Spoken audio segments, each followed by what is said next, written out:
It's Open Line Friday. Always try to get started on the phones in the first hour on Open Line Friday.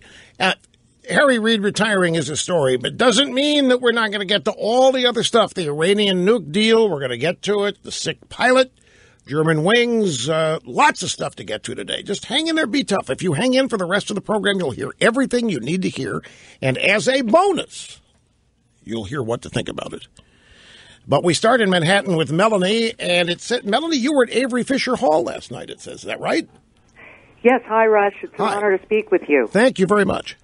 Yes, I was, and I was in about the third to last row in the back, and I was so happy to read Jay's blog on National Review.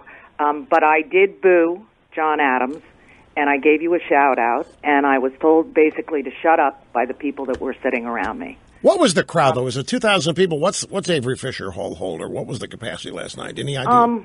I would say about 1,000 people, and it was packed. Packed, yeah. It was packed, and the majority of people clapping were in the front and whooping it up. So I don't believe that Jay heard me, but I was outraged. It ruined my entire evening. I think you and Jay... I was stunned. I'm sorry to interrupt you. I was just so stunned, and I'm still very upset about it. It was completely inappropriate and completely out of context. Well, I appreciate your sentiments. I really do. You and Jay must have been the only two people in there. Well, my friend Trish was with me, and she absolutely was outraged as well. And the reason that I called you is I just wanted to let you know that someone, in addition to Jay and my friend Trish in Manhattan, in the land of leftist loons, has your back. Well, I appreciate more than you know. I don't know how to thank you for that, because there's no way I can tell people how much that means. There's just no way I can convey that to people. Rush, I've heard you come and speak in New York City.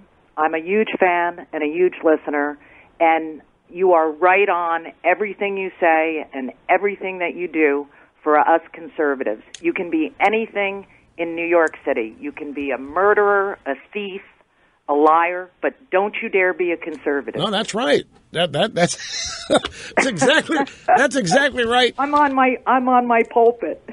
Well, good. Don't leave it. Stay there. I won't. Stay there. Don't be. You obviously are not afraid to speak up. So don't lose that. Keep that courage. No, I was almost ready to walk out, but I thought I would be being rude to my friend who paid for the tickets. How much were the? That's a good violinist. How much did it cost to attend the performance here orchestrated by John Adams? About $125 a pop. Is that all? You know, Rush to Excellence I was in the back row. Get scalped for more than that. And if a Rush to Excellence show ever drew 1,000 people, they would cancel them. Well, I hope they give me my money back.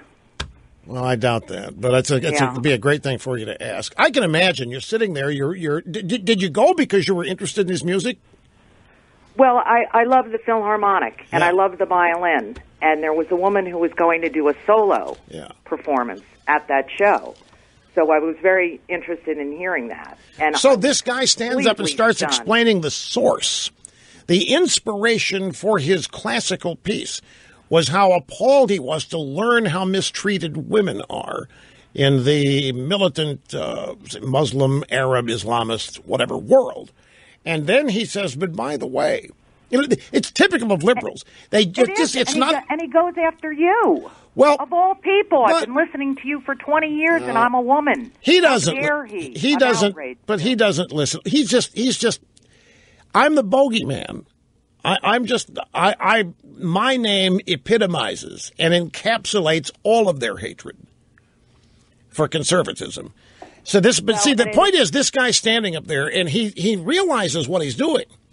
He's telling people that his inspiration, he has been inspired to write this piece on the basis he was so appalled at the way women are treated in various parts of the world. But then, as a good liberal, he had to say something to let everybody know that America's no better. So he says, and by the way, you can find it here on Rush Limbaugh. And that's when the audience started their nearly 2-minute applause. None of them listen to the program like you, Melanie. None of them have the slightest idea what happens here. It doesn't matter. They know what happens here because they watch The Daily Show or because they read Media Matters or basically whatever sewer on Twitter they happen to visit. That's how they know what happens in this program. They wouldn't dare tune in here like you do. Anyway, I'm kind of shocked that we had somebody in the audience, this audience, at Avery Fisher last night. 1,000 people. Melanie, I appreciate the call. I really do.